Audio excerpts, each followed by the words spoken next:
Welcome to Courtside Sessions, the only podcast for junior players, parents, and coaches to help maximize their game. I'm Diadem Kev, and today we're going to sit down with a former world #1 Grand Slam champion whose junior career started right here in Florida and ascended the ranks all the way to UCLA and the Pro Tour.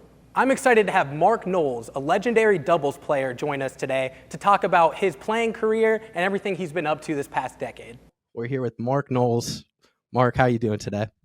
Awesome. Thanks for having me on. Appreciate it. Yeah, I really appreciate you taking the time to talk to us today. Obviously, the Courtside Sessions podcast is really geared towards junior players and their parents. And hopefully through our conversation today, they can take away some tips, some insight, and help them all along with their careers. Yeah, most definitely. So I think a great place to start would be maybe to learn a little bit about how you got into tennis and what your junior career looked like. I know you got to the finals of the Junior French Open. You had a highest ranking of number 12. And then you also trained with Nick Bollettieri. So I think you probably had a pretty unique junior career. Yeah, most definitely.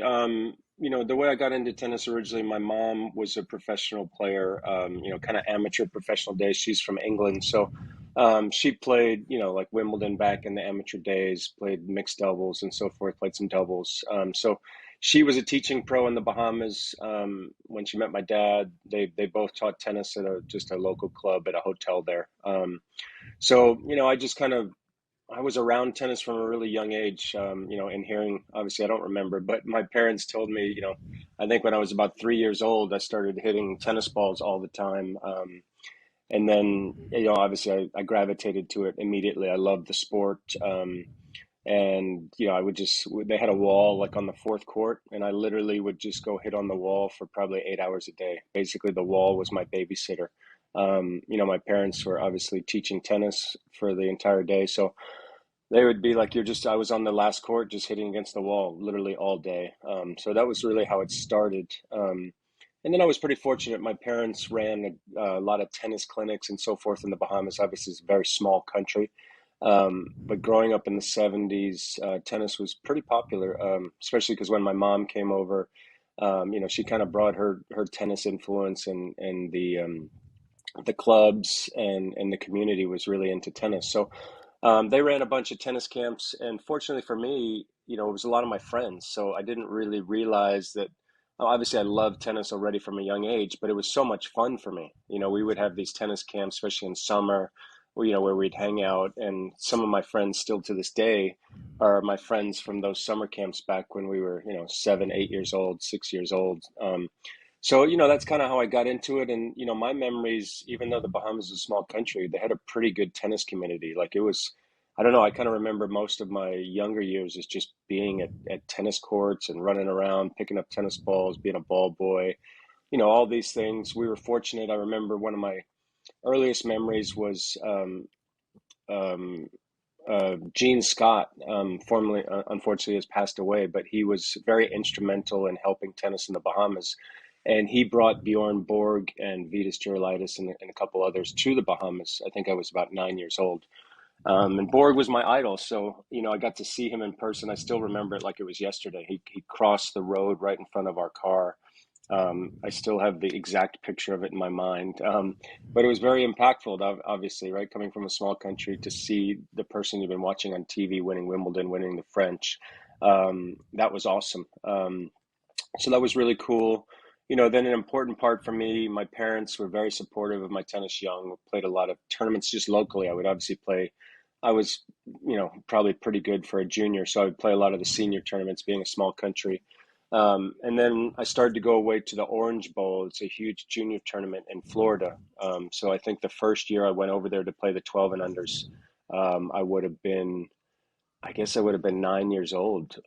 Yeah, I went pretty young. And Nick Bollettieri, fortunately, came up to my mom and said, I really think your son has some talent. I'd be interested in him coming to the academy, which was in Bradenton, Florida.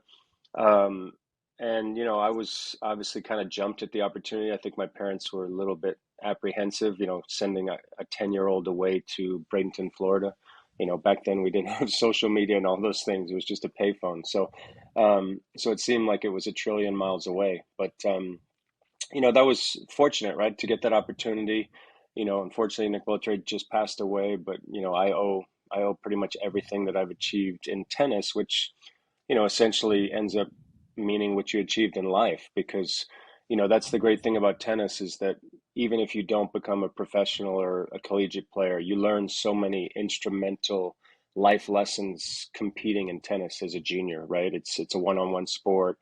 It tells you a lot about yourself. You've got to learn how to deal with adversity. A lot of key components to being a well-rounded person come through tennis. So, like I said, I owe everything to Nick. I was fortunate, went there when I was 10 years old. So I think it was back in 1981, quite a while ago. And it was very strict. Back then it was he had a military background. It was very strict. I think I remember there were three D's: discipline, determination, and one more. But discipline was the big one that really stood out, and the academy and Nick taught us great discipline. And then I was fortunate, we had a lot of great players back then. My closest friends: Andre Agassi, Jim Courier, David Wheaton, Martin Blackman, David Cass, Chris Garner.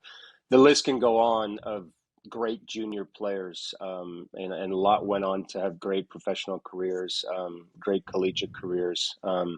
So I had a lot of competition, which was great. We would play junior tournaments pretty much every weekend in Florida. So coming from the Bahamas, it gave me an opportunity to play a lot more tournaments, which was important back then, especially.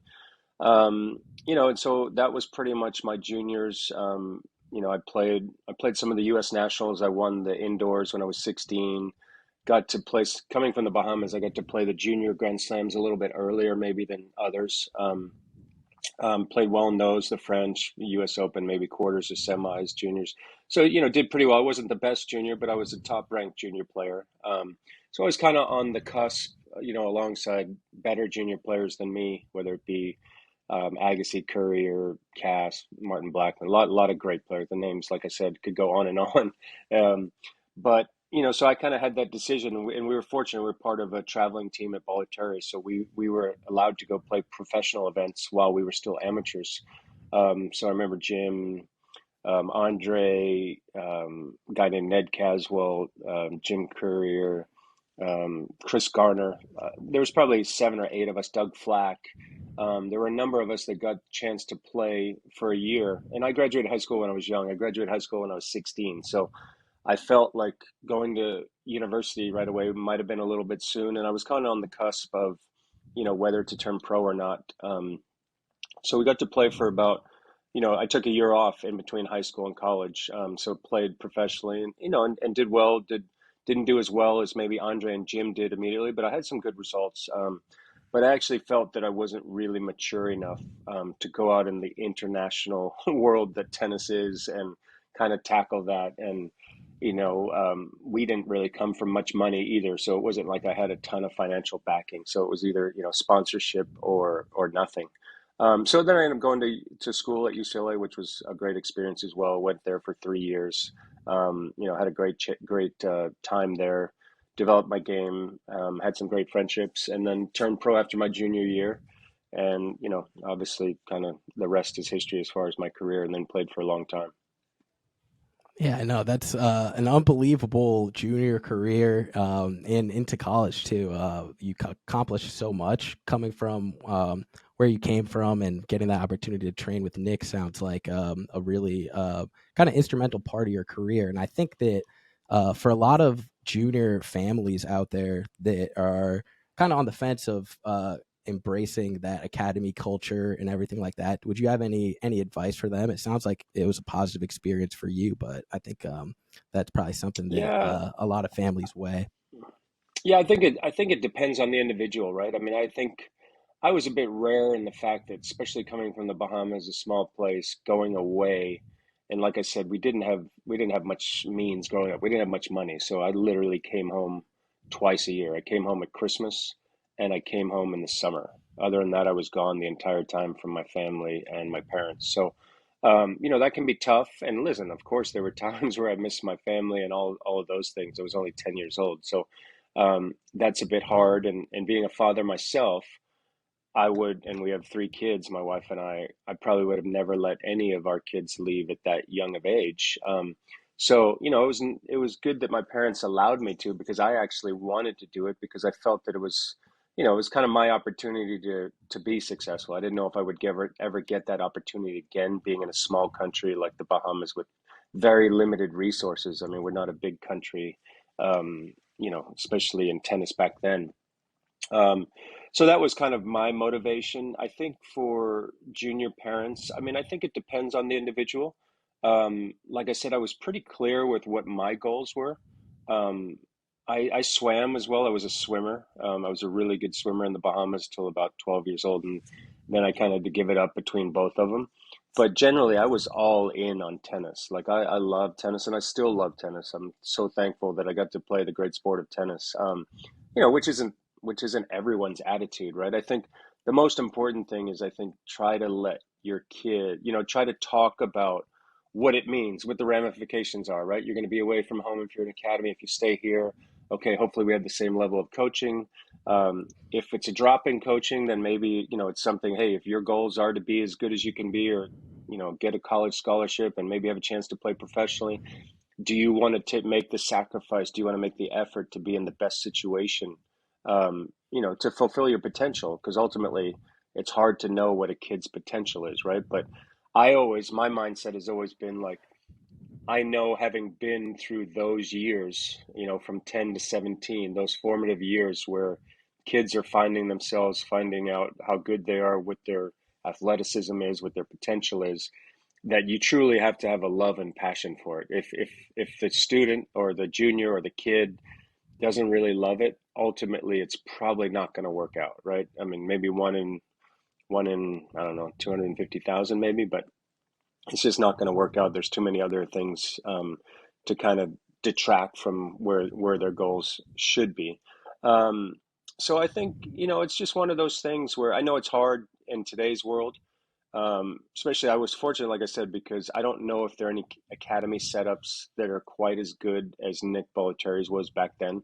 Like I said, I mean, we had, I think we probably had five of the top 10 juniors in every age group, um, male and female, right? So the competition was just so elevated, which allowed us to, it was a Lord of the Rings atmosphere. We just competed like animals against each other for Nick's recognition, the chance to go on stadium hard court or stadium clay court.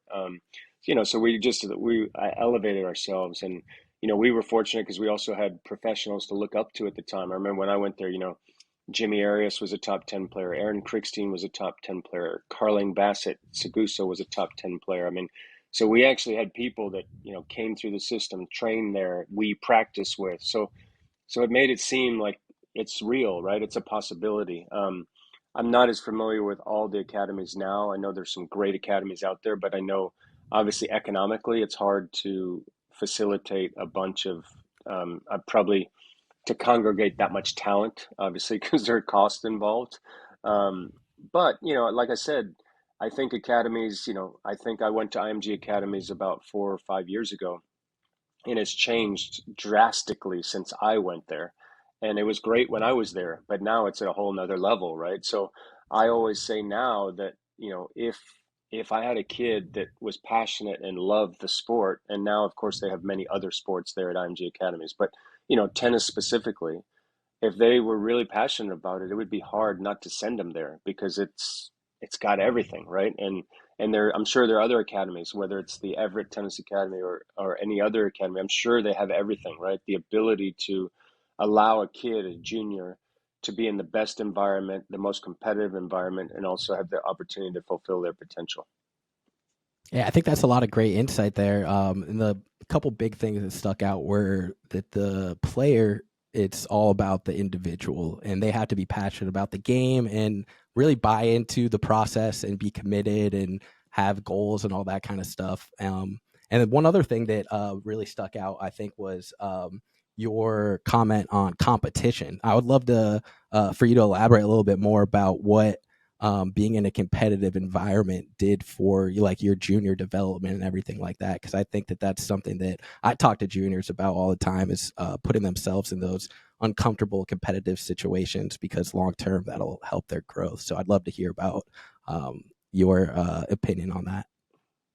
It's huge. I mean, it's probably the most vital characteristic, right? The ability to compete and face adversity, and that's why tennis is such a unique sport. And it's not for everyone, right? It's a sport where you're judged daily, right? I mean, you're competing every single day, and it doesn't.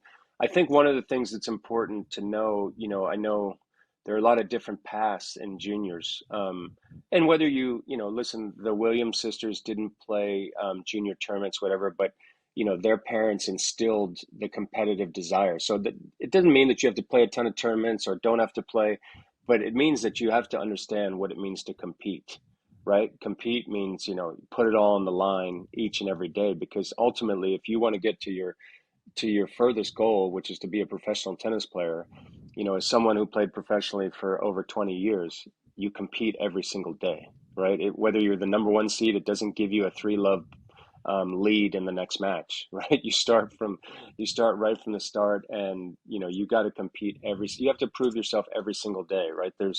You get a little bit of sponsorship, but it's not a team sport, right? Your contracts aren't guaranteed. You're not guaranteed a spot in the top 100 or the top 50 for 3+ years or 4 years, right? It's not a contract. You could have a big year one year and play bad the next year, and next thing you know, you're outside the top 100, and things are falling apart. So that's where I think it's important, and I know the junior landscape has changed, obviously, with UTR and so many other things where colleges look specifically at that. I don't know how much colleges still look outside the box and look for potential. Hopefully, they still do, because as we know, lots of juniors, I mean, those years are very tricky years. Kids develop differently, right? I can think, and I won't mention names, but I can think of a number of pros that end up being number one in the world Grand Slam champions that weren't necessarily great juniors, but they had the potential, they had the skill set, they maybe had the ability to compete, maybe didn't know how to, keep the ball in play maybe as long as some other 12-year-olds. But, there's other factors. Tennis is probably, I think tennis is probably one of the most complicated sports to predict future success. It's obvious, right? If you're a 12-year-old and you're super consistent and you don't ever miss, you're probably going to win a ton of matches, right? There's going to probably be a kid that's a little bit more errors, blah, blah, blah, but he may have the long-term potential, right? So that's where I'm saying you've got to have the flexibility to still identify talent. But I think the most important thing, though, is you can't shy away from competition. I've seen some kids that they look great, they play the part, and then when it comes to actually competing one-on-one combat, they kind of check out. And unfortunately, there's no teammates in tennis, right? So you can't call timeouts. Okay, now there's a little bit more coaching at the professional level, but essentially, historically, there's been no coach, no timeouts, no teammates. It's just up to the person on the court to problem solve. So that's where competing is super important. I love that, and I couldn't agree with you more. I would also love to hear a little bit about kind of your mindset when you were a junior player. Was your goal to develop into a pro? Did you want to play in college? Where was your head at when you were coming up through juniors in terms of your future, your career goals, all that kind of stuff? Yeah, I was probably delusional. I mean, because literally from a 9, 10-year-old, I wanted to be number one in the world, and I thought I would be number one in the world, and those were my goals, right? To be the best tennis player I could be, which, like I said, a little bit delusional, right? But I think sometimes you need those types of goals, right? You need something to shoot for the stars. And I think that's what propelled me. Obviously, I put a lot of pressure on myself too, which was a detriment at times throughout my junior career, even throughout my professional career. But it's because I wanted it so badly, right? I wanted to win every match. I wanted to be number one in the world. I wanted to win tournaments. I wanted to be the best. So with that comes pressure. So then, the battle then is to kind of moderate the intensity. So, it's kind of interesting, but it's important. I think that we see even more nowadays with, we get the benefit of seeing all these documentaries and these biographies of some of the all-time greats in various sports. And the common thread is that they don't let anyone tell them that they can't achieve, right? So like, the one thing I've learned throughout my years, around sports and competing, and which I wish I knew even more when I played, is how strong the mind is, right? Like, do not never think that you can achieve something. It's the mind. The mind is the most powerful thing, regardless of size, regardless of speed, regardless of athleticism. If your mind believes it can take you to a place, you're probably going to get there. And so, obviously, I have the years to reflect back now. But when you're a teenager and when you're a junior, you don't. It's hard to digest that, right? And so, I think that's where you need the fine balance, where you need the parents to be supportive and educational, right? Because they have the experience, right? They have the experience, whether they played the sport or didn't play the sport. You know, um, Tennis sports is kind of a microcosm of life. I mean, we're even in life, you face adversity, right? It's how you handle adversity. How do you respond?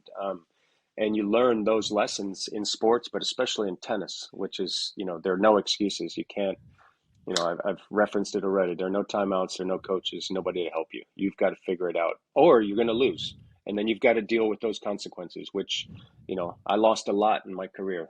Nobody, at least I didn't, but a lot of people I know don't like to lose. So, when you get home at night and look in the mirror and you lost, it's only you, right? So it takes a certain character, it takes certain integrity, certain mindset to get through that. Yeah, I think there's a lot of gems in what you just said there. And it's really cool to see that your mindset that you had as a junior paid off, because you ended up reaching that pinnacle. You were not only an All-American at UCLA, but when you made the transition to going pro in 1992, had a lot of success in the pro ranks. 4 Grand Slam titles. You were in the top 100 in singles too, which was the highest ranked for any players from the Bahamas.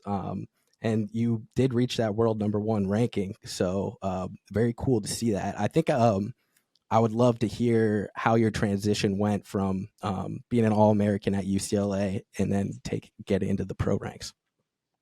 Yeah, I mean, it was interesting, right? I went to, like I said, I had a year there to decide whether to go pro or go to school. Growing up in the Bahamas, the opportunity to go to a school like UCLA, right? It seems so far off. So when they were interested in me coming, it was, it was awesome. So I obviously was very excited at the opportunity to play at UCLA.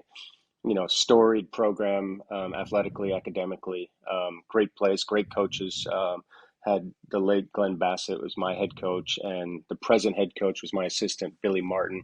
And then there were some great assistants as well, Brett Greenwood, Ron Jenkins. So, they were great. And I think they understood, they knew that it was a pathway for me to go to the professionals, to go to the professional tour, right? They knew going in, I was one of those kids that was thinking pros. So that helped. But it's funny when you get to college, your goals shift a little bit because you become part of a team, which is so unique. You've never been part of a team. You've been playing as an individual your whole life. And it's super cool, right? The college experience is awesome. You get to compete as a team. Unfortunately for me, some of my worst memories are from college, because 2 of my 3 years, we were the number 1 team in the country, and we didn't win the team title. So I look back just bummed that we didn't, because you wanted to win it for your teammates, your coaches. Super cool. But, those experiences also, they shape you, right? And, failure is, I mean, I know it sounds cliche, but failure is when you learn the most about yourself. So, I think that UCLA it was great for me. It was really fun, allowed me a chance to mature. I almost turned pro after my sophomore year. I was ready to go. My game was ready. But I actually came back. I took the fall off, played some pro tournaments, and then came back in January, just because we were ranked number 1 in the country. We had an amazing team. We should have won it, obviously. Unfortunately, we didn't. So I came back for the glory of trying to win NCAA team championship. But like I said, once again, fell short. And then I felt that I think we were losing a couple guys, and for me, it was time to go pro. My game was ready, my mind was ready, and so then that's kind of what went into that decision. That's awesome. I would love to hear a little bit about your opinion for all those kind of players that are maybe on the fence about trying to go pro right out of their junior career versus going to college. Do you think that college experience was? It sounds like it's beneficial for you, but would you have any advice for somebody that's in that position? I think it's a really smart choice. It really is because now, especially now, I mean, from when I first turned pro in '92, as you mentioned, to now, players are playing way older now as professionals, right? With the advancements in the physical, the recovery, the way these guys work out. I mean, these athletes nowadays, they're bigger, better, stronger. Their bodies last longer. So there's not quite that pressure, right? It's their careers have kind of expanded. So longer, we see what, Federer did for such a long time. Novak still playing at an incredibly high level. These guys, there was a generation where I think most pros retired ended, late 20s, early 30s. Now it's kind of the norm to play into the mid 30s. So that's expanded the professional career. So not maybe the same urgency to go out on tour as a 17, 18-year old. And I think what's important, and we're seeing that with great results from the collegiate players on both tours, ATP Tour and the WTA Tour, that it's showing you that these players had a chance to develop their game, maybe had a more normal routine, so they're better adapted for the tour when they get there, right? They haven't had to deal with those early pressures, maybe the disappointments, the failures. They got a chance to mature as an individual. If you look at, there's tons of college guys on the ATP tour that are in the top 75. It's incredible. I know three of them are from UCLA, which is awesome. And on the women's side, same thing. Danielle Collins, just to name a couple, doing great. But I think also, if I think back to my time, it was the same. We had a ton of college guys do well. I know on the men's side, we had, myself, Alex O'Brien, Jonathan Stark, Jared Palmer, just to name a couple. All those guys were between top 30 in the world in singles and, top one or two in doubles. So they had incredible careers. So I think, maybe after that, there was a shift where guys weren't going to college, but now I think the focus has shifted like, wow, okay, look at a guy like Chris Eubanks, right? Breaks through 6 years after, being on the lower tour, but very mature, able to handle maybe the failures and disappointments that come with losing initially when you come on tour. Because let's face it, when you're a great junior or whatever you are, number one in the world, but once you get on tour, it's kind of like football. When you're going from college to the NFL, everybody's the guy, right? And so it's the same on the tour. Once you get, everybody's the guy, right? Everybody's great. Everybody's really good. Everybody believes in themselves. So, chances are you are going to lose a lot. So you have to have the right mindset, the right maturity level to be able to handle failure and disappointment. I think that's a great outlook on the decision to go to college or not. It's that can really make an impact on your long term career. I would also love to hear a little bit about potentially if playing in the college tennis environment brought out a little bit more in your doubles game. Did that impact that part of your career at all? I think it did because when I played college tennis, the format was different than it is now. We played singles first, and then we played doubles, and it was a full match, and each doubles match counted. I know now it's different. Doubles is first, and it's the congregation of the three matches that gets the 1 point. But back when I played, I remember the one thing it taught me was even if I lost a tough singles match, I was going to come back and win the doubles for myself, but more importantly for the team.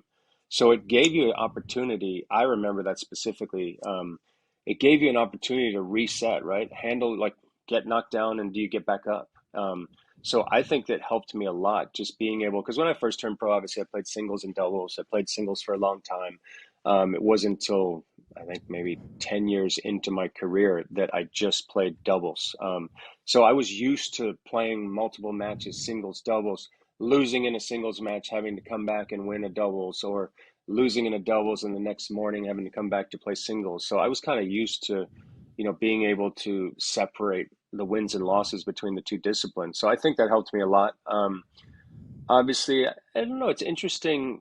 It's funny. I had someone ask me the other day, Jimmy Arias, actually, former top five player in the world, asked me, "How did you get so good at volleying?"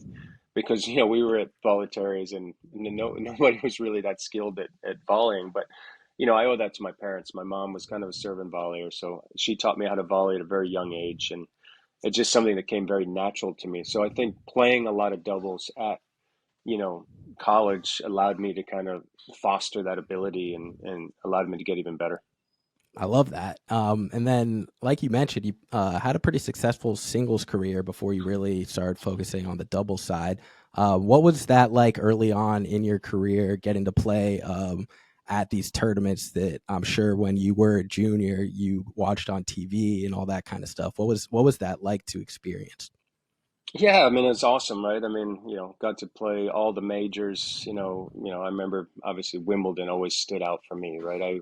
I actually was fortunate. My mom, since she played, and she was from England, I think when it might have been right when I went to the academy. My mom was able to get tickets to Wimbledon. We flew over. Borg had won 5 Wimbledons in a row. Borg was my idol, so we flew over just to see Borg win it a sixth time. And he played Johnny Mack in the final, and Johnny Mack was beating him. I remember I was so disappointed. I walked outside the stadium. I walked far away to where now the new court two is, just like, praying and hoping that Borg would win. Came back, and of course Mac won. So I was disappointed because all I wanted to see was Borg go to his knees and win. But it's just kind of then all of a sudden, fast forward, I don't know, 15 years or whatever. Of course, I'd played the juniors and had some success in the juniors, but playing, at the professional level at Wimbledon, like, wow, I'm part of this. Seeing your name up on the board, like you see people queuing for days to come watch you play, like, it's that moment, right, where you're like, wow, this is really cool, right? This has been worth it. So that was awesome. I mean, I feel, I had some good moments in my singles career. I definitely look back that I could have done better for sure. There are a couple of things that held me back. Like I said, it put a lot of pressure on myself. Mentally, probably was my worst enemy. But you live and learn, right? I know that, and I think that's important also for the juniors, right? Is that at the end of the day, even though I believe, or let's say I had these lofty goals, there was a part of me where there was a doubt when I was playing singles, like, am I good enough to, win a major in singles? Am I good enough to get to the final weekend? All these types of things, get to the second week. And maybe I didn't believe enough, right? And that probably hurt me. Whereas when I started doing really well in the doubles, I always believed in doubles. I think right from the beginning. My first professional tournament, I was lucky enough to play with my good friend, former world number one, Jim Courier. We got a wild card in the Masters 1000 in Montreal, my first tournament, and we won it. And, I just believed right from the beginning that I was the best doubles player on the court. And people were looking at me like, what's wrong with this guy? Is he crazy? Like, who does he think he is? But I maybe didn't have that mentality enough in singles, which probably hurt me because if I look back at my good buddies, Andre and Jim and so forth, they had incredible, inner belief, right? They believed that they were going to win. They believed that they were the best. So I think that's an important message for the juniors, right? At the end of the day, and I always say it's mental, right? But it's about belief. You got to believe in yourself, not. And I'd heard, other people say you should be this, you should be that, whatever. But at the end of the day, the athlete, the junior, has to believe. That's the most important part. Yeah, I love that, and that's one of the things I was going to ask you actually was what the mentality difference is like for you between doubles and singles. So it was great that you kind of touched on that a little bit there. What about playing doubles kind of gave you that confidence and turned you into that type of player on the court? Yeah, it's interesting. I mean, maybe college tennis did that, right? Because I mean, you play, like I said, you play as an individual most of your life. The first time you feel part of a team is college tennis, and like I said, it was very natural for me from when I turned pro. When I was on a doubles court, I mean, it helped to have a great player besides me, like Jim Courier. But still, I remember my mindset, like I'm the best player on this court. And I don't know if I had that specific mindset when I played singles a lot of the time. Maybe there were some doubts. I would walk on the court thinking I was the best and I was going to win the match. But maybe, as the match wore on, you start to doubt yourself. Whereas I mean, from what I can remember, honestly, I don't ever remember walking on a doubles court and thinking that I wasn't the best player on the court. And maybe that's because of the skills that I possessed. Maybe it's the kind of combination of skills that allows you to have that belief. Maybe there were some holes in my game on the singles court that didn't allow me to have that belief. But ultimately, like I said, unfortunately, it comes down to mindset, right? You've got to the power of the mind is very strong, and it took me a while to develop that, and I think it might have hurt me early on in my singles career. And like I said, I was able to have some big wins and some good moments on the singles court, but maybe not as many as I should have. Yeah, no, that totally makes sense. I think it's really cool for me to be able to go to all the national junior tournaments and see players play singles in the morning and then get on the court and play doubles in the afternoon with somebody. You can just feel the energy changes. It's a little bit more exciting, and I love the competitiveness that everybody has, and it's and the team part of the game. So Yeah. I know I like to see that. And obviously, you have a pretty long career, spanned what, 20 years, 20 plus. Yeah, a long time. I mean, believe it or not, I played my first professional tournament probably when I was like 15. And like I said, I played a couple of professional tournaments, but as an amateur, and then went to school, and then officially turned pro in '92. Retired in 2012. So 21 official years, but I played a number of years before as well. So No, we always talk about like you see burnout on the junior circuit where kids are going really heavy with it in the young years, and then by the time they're 16, 18, they don't love the game anymore. How are you able to have such a long career? What were some of the things that went into that longevity? well, I think it goes back to kind of what I said initially, right? The love and passion for the sport. And I think, we're seeing that even more. Like if you see, like I said, you see Roger, Novak, all these guys playing at such a late age. You take a guy like Andy Murray.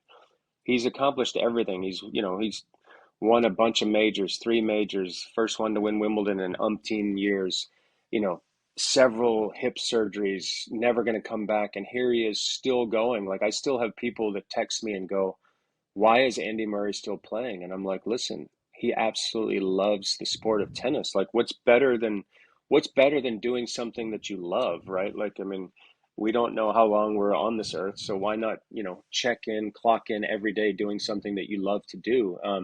So I think that that's fascinating, right? And I think for me, the reason I had a long career is, I love tennis. I really do. I mean, listen, there are a lot of great moments. I had a lot of great moments in my career, and there are a lot of heartbreaks as well. I lost a number of Grand Slam finals, and I remember those feelings after losing. And I don't, I don't wish those on my worst enemy. Those are brutal. I mean, I still remember them vividly. But like I said, it's all part of the process, right? Like, tennis is one of those things. You can only win or lose. There's no draw. It's not soccer, right? You can't tie.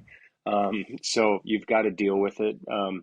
I think also I'm extremely competitive. I really love to compete. I mean, even now, when I find myself playing other sports, I need to have like a little talk with myself and like calm down a little bit. Don't compete so hard, right? Like that competitive fire just kicks in. So, I think you probably find the same with most players, most athletes that have a long career, whatever sport it is that, they love the fact of competing. I think the other thing that I used to love was the feeling of self-accomplishment. Like at the end of the day, having won a match, you go back to the hotel, you look in the mirror, and you're like, okay, all that hard work, I put in the hours, went out there, I performed, I succeeded. That's pretty cool, right? Like, get self-accomplishment. Of course, there are days where you don't get that accomplishment, but there are a lot of days where you feel like, I was working towards something, I achieved that goal. So I think that's important for juniors too. Like, it's harder now with social media, with all the pressures, with UTR. I would say it's harder now, but I would say just don't lose sight of the fact that, hey, if you love it, like continue to focus on being the best player you can be. That might come at 12 years old, that might come at 14, that may come at 19. You look at a person like John Isner, never had any aspirations to play professional tennis, was able to go to the University of Georgia, had a great coach there in Manny Diaz, all of a sudden started to foster that belief and goes on to have an absolutely extraordinary career, right? Just incredible career. And he probably would not have forecasted that when he was 13 or 14, and maybe nobody else would have, right? So it just goes to show that everybody has their own path, but try not to get too caught up in the pressures of, I guess, everyday life as far as, you know, parents' expectations, coaches' expectations, agents' expectations, UTR points, all those things. Think about the long term, right? And tennis is one of those sports you need to think about the long term because, like I said earlier, the skills that you need as a professional might not necessarily be the skills that you needed as a junior because as players get bigger, stronger, grow, a lot of different things, a lot of different factors. So, I think Carlos Alcaraz is probably obviously the most shining example, coming after the big three. No one would ever expect, but the reality is he's might be the perfect combination of all three of them, right? Like he was able to learn, take something from each of them and work on. He wasn't a guy who played a number of junior tournaments. Yannick Sinner's the same, played no junior tournaments, right? Just had a great coach, had people around him that long-term goals. And I think that's important for parents with their kids and their juniors. Like, okay, what's your goal? Like, do you want to be the best junior? Okay, we can do your game to be the best junior. Or do you want to have the best ability to go to a top college, right? Okay, we can try to work your game to that. Or are you even thinking further long term? Like, I want to be a professional tennis player. I don't know if many juniors know because it's been a while, but Pete Sampras' story is the shining example, right? He and his coach decided at I think it was 12 years old, we're going to switch from a two-handed backhand to a one-handed backhand, and he lost for a year straight. He lost to people he knew he was better than. He had to deal with the losing as a 12-year-old, which is hard. And the mindset was, you're going to need a one-hander if we're going to be the best professional player we can be. You're going to be a serve and volleyer. You're going to need the slice. You're going to need the one-hander. And you know what? Pretty good decision. 14 Grand Slams later, right? So, but not everyone has that ability to look long-term because of the immediate pressures. And it's understandable, and especially now because everybody wants to know what your UTR is. How many matches did you win? Blah, blah, blah, and it's hard. Yeah, I couldn't agree more. I mean, I see that on a daily basis, the pressure that the juniors are going through today with like what you said, that there's all the metrics that are out there and everything with social media.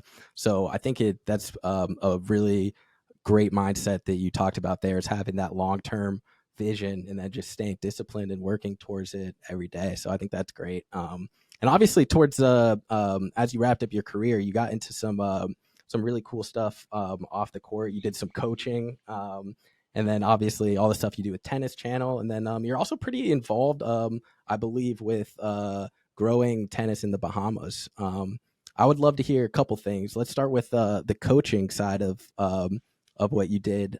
What was that like working with highly competitive tennis players in that capacity, as opposed to playing with them or against them or anything like that? Yeah, it was pretty cool. Obviously, towards the end of my career, I started to work a little bit with Marty Fish. We were playing a little bit of doubles together as well at the end of my career. And then once I retired, he's like, are you interested in coaching me, traveling with me a little bit? And, I'd known Marty from competing against him, and, ultimately admiring his game. I always thought like, wow, this guy's got incredible skill.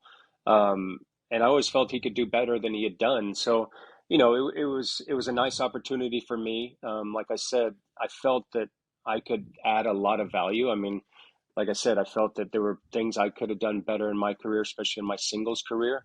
But I can't go back in time. But what I can do is help somebody else. So I really felt like it was really a really good opportunity to work with Marty, and he ended up same type of thing. I think he didn't necessarily feel that he could be a top 10 player or be a certain level. And I was able to kind of get him to believe in himself. And then all of a sudden his skills really started to shine. He played great. He, committed himself physically. Ultimately he did all the work. But, as a coach, I think just the ability to try to connect to a player, and that's what I was saying. Like, you're just trying to get the specific individual to fulfill their potential. And for Marty, that was kind of the mindset. And for me, it was such an exciting challenge because, like I said, I knew the things that I did right in my career, and I knew the things that I did wrong. So he was very open, which is fully credit to him. He listened to pretty much everything I said. So it was a joy for me when you have a pupil or a player that's willing to kind of listen and really respect your thoughts and your opinions.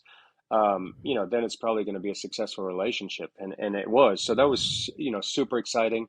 Then after Marty, I coached Jack Sock a little bit. And it was a short relationship. He got injured a little bit, so that was a bit unfortunate because super talented athlete and incredible skill set as well. Then I coached Milos Raonic for a while, which was also exciting. All players that have incredible talent. I remember the first week I worked with Milos, they called me right before the grass court season. And he was defending finalist, obviously, so it's probably, and I think he was struggling a little bit with his confidence, and they called me to see if I wanted to work with him, and probably not the right time to sign up with him defending Wimbledon finals, but I knew how good this guy was. I was like, yes, So I remember the first week I was with him, I called my wife, and I was like, holy cow, this guy's incredible. Like, he's such a good player. Like, like I had known him, I'd played him when I played and so forth, just, big serve, whatever, but he was such a great athlete. So it's just, I think the opportunity to connect with some of these great athletes, great players, give them a bit of my advice, my experiences, and see how it maybe fit into their mindset, how they see the game. It's really cool, right? I mean, I think for all of us former players, we can't go back in time. So the only way we can make a difference is by helping others. So I think that was the beauty of coaching, is that, I really enjoy coaching. I really enjoy helping others. I've always felt that I see the game really well. And the game is always easier from this position outside the court. But I always felt that I saw the game well. So I felt that it was kind of a nice connection to be able to connect with a player. I love that. And then earlier we briefly mentioned football, and you have a pretty talented member of your family who's doing big things on the gridiron out there as the quarterback for South Lake Carroll. He's going to be playing at Georgia Tech, I believe. Your son Graham. How have or let's say, have those experiences you had coaching tennis impacted your ability to connect with Graham and help your son get to the level that he's been able to on the football field? Yeah, it's been awesome. We're so proud of him. He's done such an incredible job. I've always said, and I truly believe this, quarterback is the toughest position in all of sports. I mean, it's not even close. So it takes a different mindset. And, I think that probably my experience as an athlete, I was able to kind of diagnose his personality and his mentality. And, that's what I remember the most. My wife and I would speak often. The one thing that stood out to me about Graham was his mentality. He was so even keeled. He was a great leader. Besides he obviously had the physical skills, strong, athletic kid, but more importantly, like I said, the mind is more important than the physical side in any sport almost. So, I saw some characteristics where I was like, I think he could be a great quarterback.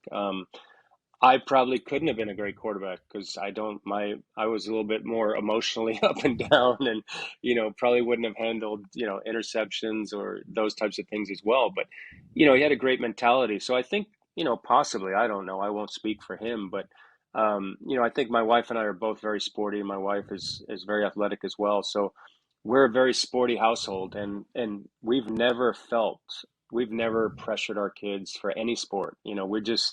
We play a lot of sports in our house.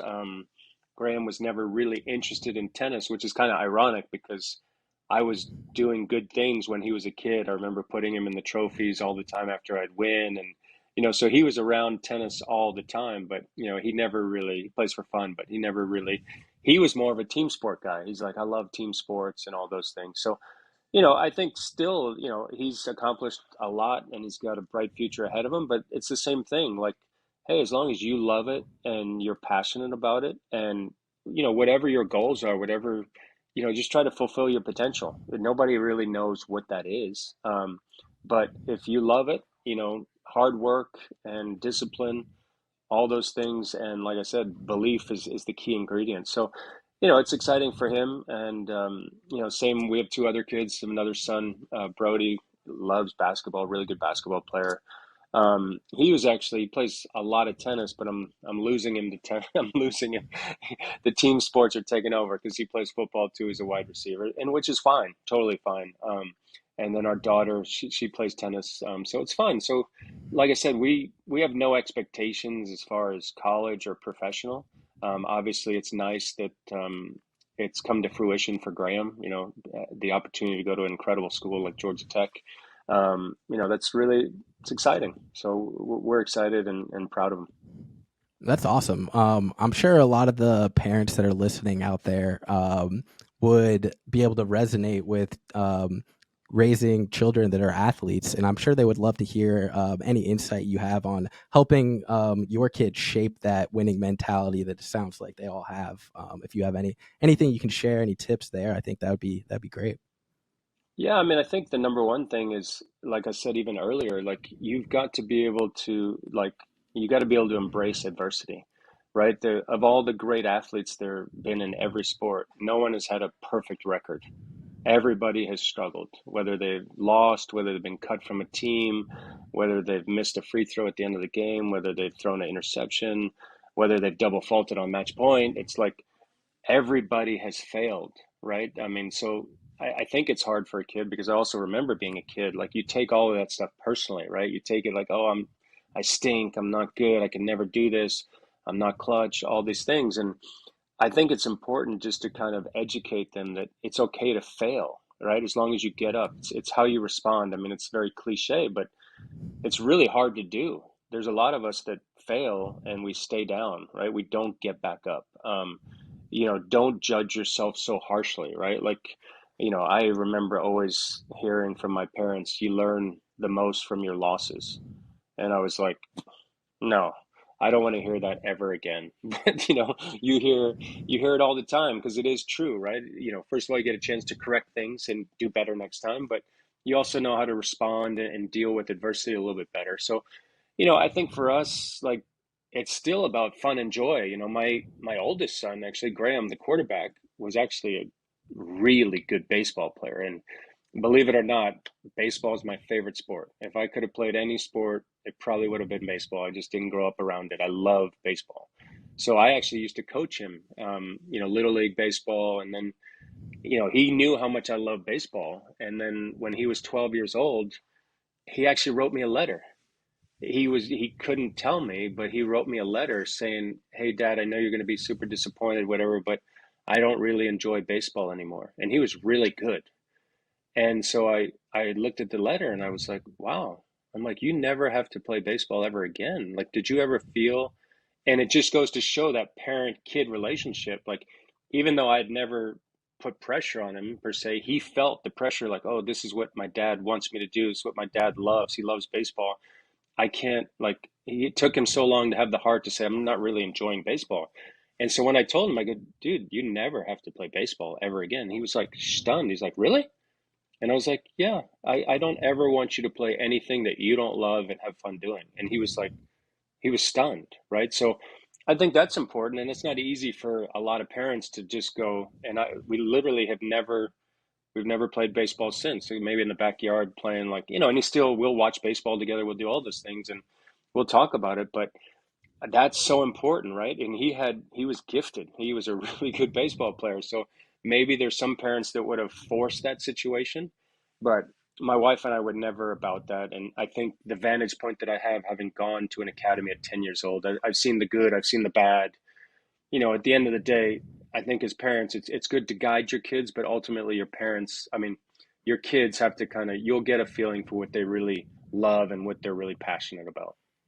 I think that's a very refreshing approach to parenting and to developing children in athletics. So I really appreciate your insight there. And now it's time. We unfortunately have to wrap it up here. But I really want to thank you, Mark. You had some incredible insight that I think junior players across the country, their parents, and really anybody that's trying to be the best they can be on the tennis court could take from today's conversation. So just really want to thank you for taking the time. Awesome. Thanks for having me on, and hopefully it helps somebody. Yeah, appreciate it, Mark. I'm so thankful Mark was able to take some time out of his schedule to sit with us today. And if you were able to take any information that he had and learn from it, it would be awesome if you could share that with any other players, families, friends, or teammates that you might have. We're going to keep pumping out Courtside Sessions episodes, and we're always looking for great stories to hear. So if you know anyone, or maybe you are somebody who has a story that junior players, parents, and coaches could benefit from, please let us know. Reach out to us at Diadem Sports on Instagram or send us an email at info@diademsports.com. Don't be afraid to drop a comment down below if you have any questions, comments, if you think there's anything that we could do better, or if there's any topics that you'd love us to focus on more in the next episode. As always, make sure you guys subscribe so you can get all the updates on everything Courtside Sessions. Also, big shout out to the Diadem production team for making this all possible. Special thank you to Colin McDowell for the hours that he poured into producing this project. I'm Diadem Kev, and make sure you guys stay tuned because we have more Courtside Sessions coming your way.